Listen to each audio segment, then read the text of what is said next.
In the previous set of videos, we were talking about algebraic expressions, and of course the point there was to change to equivalent expressions that would always be true for all values of x. Now we're starting basic equation solving, and because we've learned a few important rules for changing algebraic expression to equivalent expressions, this will help us in basic equation solving. So this is a very introductory video. If you're good at algebra, you probably don't need to watch this video. In solving equations, the variable has either a single unknown value or a couple unknown values, and the point is to find what the variable equals. So this is a very different game from the game of simply rearranging algebraic expressions. Here we're actually trying to find the value for the variable. We need to solve for x, which means isolating x, that is, getting it by itself on one side of the equation. The basic mathematical constraint is that whatever we do to one side of the equation, we have to do to the other. In other words, we can add the same thing to both sides, we can subtract the same thing from both sides, we can multiply or divide. Whatever we do to one side, whatever mathematical operation, we have to do that same mathematical operation to the other side. Mathematically, we are allowed to do many things, but strategically, there are very specific steps in solving any problem. These steps involve undoing the order of operations. So it's very important to have this distinction of what is mathematically allowed, that's a broad field of possibilities, versus strategically what are the best steps to solve the problem. So suppose we have to solve this simple equation, 3x plus 5 equals 17. Theoretically, it should not be a big challenge to solve an equation like this, but let's talk about this. First of all, mathematically, there are many things we could do. For example, it would be mathematically correct, say, to add 40 to both sides of the equation. Now, there'd be no reason to do that, but there'd be nothing in the laws of mathematics saying that that was a wrong thing to do. It would not be mathematically wrong. It would simply be strategically wrong. Just because we could do something does not mean it is the most strategic thing to do. There are many more things that we could do than are strategic to do. It's very important to keep that in mind. So what would be strategic? Think about the order of operations acting on x. First we multiply the x by 3, then we add 5 to the product. That's the order we need to undo. We begin by undoing the plus 5 by subtracting 5. What we do to one side, we must do to the other. So we subtract 5 from both sides of the equation.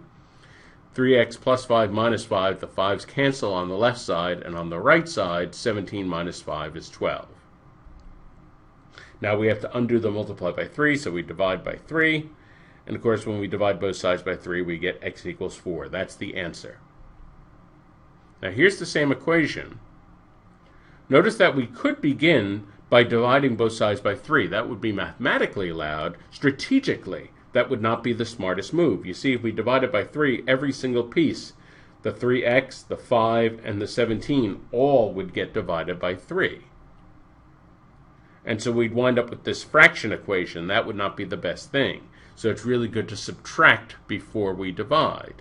Now, why is that? Strategically, it's always important to think about the order of operations acting on x and follow those steps backwards. So what's going on here? Why backwards? Think about it this way. When you put on footwear, the order is you put on your socks, then your shoes. Of course, when you remove footwear, you don't remove items in the same order. You have to take off the shoes first, then the socks. Undoing changes the order, both in footwear and in many other articles of clothing, and in mathematical operations. So it's just like shoes and socks. Whatever goes on first comes off last. So here are a few practice problems. Pause the video and try these on your own. And here are the answers. And of course, in each case, what we did was we added or subtracted, got rid of the constant on the same side as the x before we divided.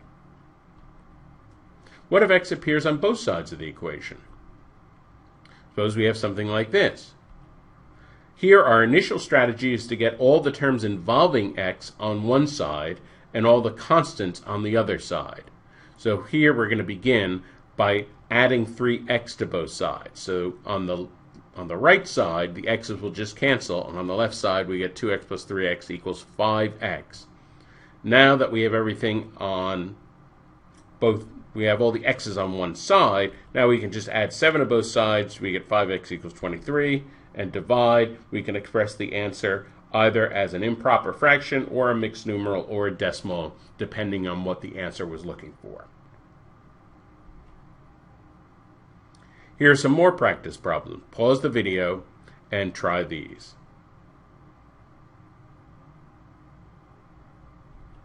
And here are the answers. Everything we have covered in this module has been linear equations, that is, equations in which the highest power of x is 1. The rules become very different when we're no longer dealing with linear equations, but everything I've said here is true for linear equations. So in solving equations, our goal is to find the unknown value of the variable. Mathematically, it's always legal to do any arithmetic operation to both sides of the equation. Strategically, we undo the order of operations to isolate the variable. And if the variable appears on both sides, we begin by collecting all terms with the variable on one side.